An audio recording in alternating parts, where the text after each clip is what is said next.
A quiet stillness fell across the land, yet beneath it, a storm raged unseen.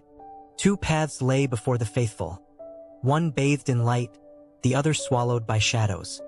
Few realized the divide had already begun, and what the Spirit revealed about the end-time church would shake the very foundation of their hearts. The world moved on, oblivious. Yet in hidden places, whispers of truth were being carried. Messages from the Spirit to those who would listen. Messages that spoke of a separation so subtle, so profound, that it would go unnoticed by most until it was too late. The church, once vibrant and united, now found itself fractured. Not by violence nor by heresy, but by quiet compromise. Convenience had replaced conviction. Routine had replaced devotion. And those who once burned with fervent faith now walked half-lit corridors of the Spirit, unaware that the flame within them was fading. The Spirit moved quietly among the humble, the seekers, the faithful few. Yet even within these walls of devotion, hearts were tested. Some wrestled silently with doubt, others with fear. The question hung in the air: who would hear the call before the separation became undeniable? In the marketplace, in quiet homes, in congregations filled with familiar faces, complacency had taken root. People recited prayers, sang hymns, yet the fire of true devotion flickered weakly within them. And the Spirit, patient yet insistent, whispered again, "Wake, my people, see the path you are on. Choose life," and some did. Those who humbled themselves, who sought righteousness over comfort, were led into hidden places of understanding.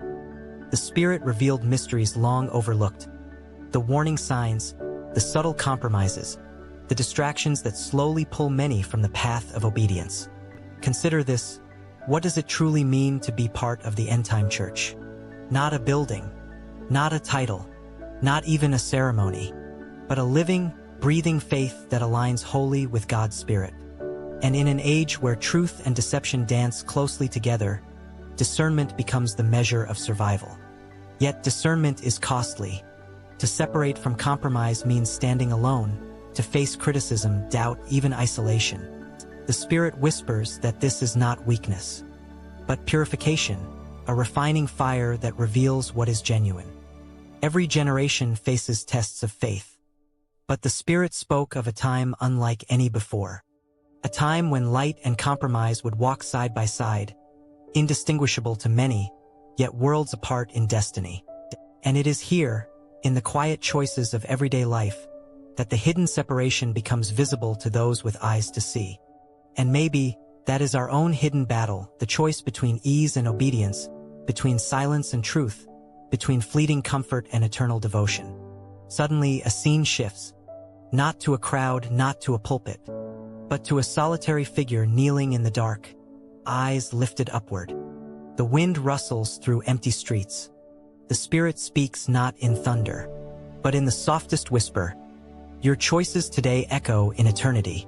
Some heard it, most did not. And the world went on, unaware that every small decision carried weight far greater than they could perceive. The Spirit revealed that separation is rarely dramatic. Often it is quiet, imperceptible. A decision to ignore God's prompting. A willingness to accept what is familiar over what is righteous. A heart satisfied with less than holiness. But for those who listen, a different reality unfolds. A reality of clarity, courage, and divine insight. They begin to see the patterns, the compromises, the subtle erosion of faith. And they understand that their choices today determine not only their own destiny but the spiritual atmosphere around them. Pause for a moment. Ask yourself, where do I stand? Am I walking the path of light, attentive to the Spirit's whispers? Or am I drifting unknowingly into shadows?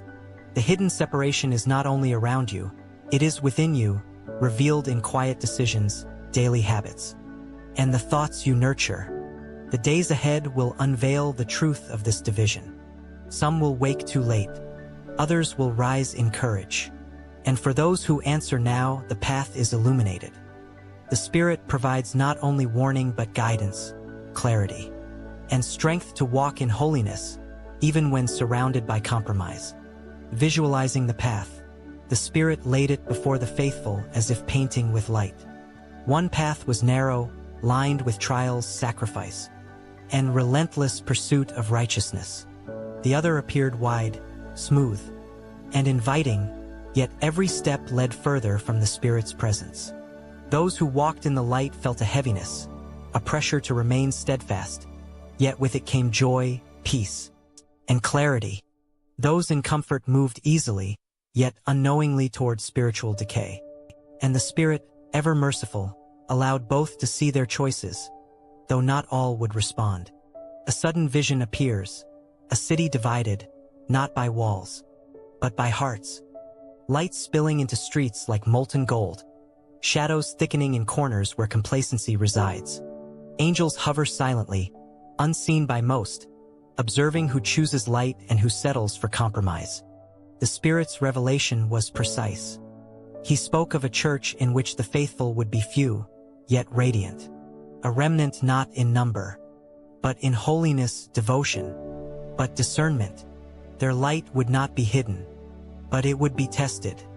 Every trial, every temptation, every whisper of doubt would serve to distinguish the true from the false. And the Spirit warned, even the faithful could stumble if they neglected vigilance. The battle is not with flesh or blood, but with every distraction, every lure that softens the heart. To remain in light is a daily choice, a constant surrender. And maybe that is the lesson for all of us. Faith is not inherited. It is chosen, nurtured, defended, and lived in each moment. Where compromise whispers, courage must answer. Where darkness tempts, light must persist. And where the Spirit calls, obedience must follow. The revelation deepened. Those who embraced the Spirit's guidance discovered hidden truths about the nature of holiness, the depth of God's love, and the eternal impact of their choices. They understood that the hidden separation was not punishment, but preparation, a refining process to awaken hearts to the reality of God's kingdom. A sudden change in tone, a quiet home, candles flickering, a single Bible open on a table. A believer's fingers trace the words, lips moving in silent prayer. The Spirit moves like a soft wind, unseen yet felt, reminding that even the smallest act of devotion shifts the tides of eternity. The faithful began to shine as beacons. They were not perfect, but their hearts burned with clarity, discernment, but relentless pursuit of God. Around them, the hidden separation became starkly visible. Some turned toward the light, encouraged by the example. Others hardened, clinging to comfort, blind to the warning. And still, the Spirit whispered, "Do not delay. Choose light. Stand firm. The days grow short, and destiny awaits the vigilant." Take a moment. Reflect on your own life. Where is the light growing dim? What choices might lead to compromise? And if the Spirit were speaking directly to you now, what would He say? The culmination was both terrifying and beautiful. The hidden separation was complete in revelation. A world outwardly united in faith, yet inwardly divided in devotion. The faithful stood luminous, the compromised faded like mist. And in that divide, eternity itself seemed to tremble. Yet the Spirit's mercy remained. No one is beyond the call. No heart is too hardened. The door to redemption always stands open for those who seek sincerely, who turn fully, who surrender wholly. The hidden separation continues, unseen by many, yet undeniable to those who seek. The Spirit calls. The faithful listen. The world watches, unaware that destiny hinges on choices made in silence, in prayer, in obedience. The time is now, the path is clear, and the call is eternal. And those who answer will shine as stars in the heavens, a testimony of what is eternal and true.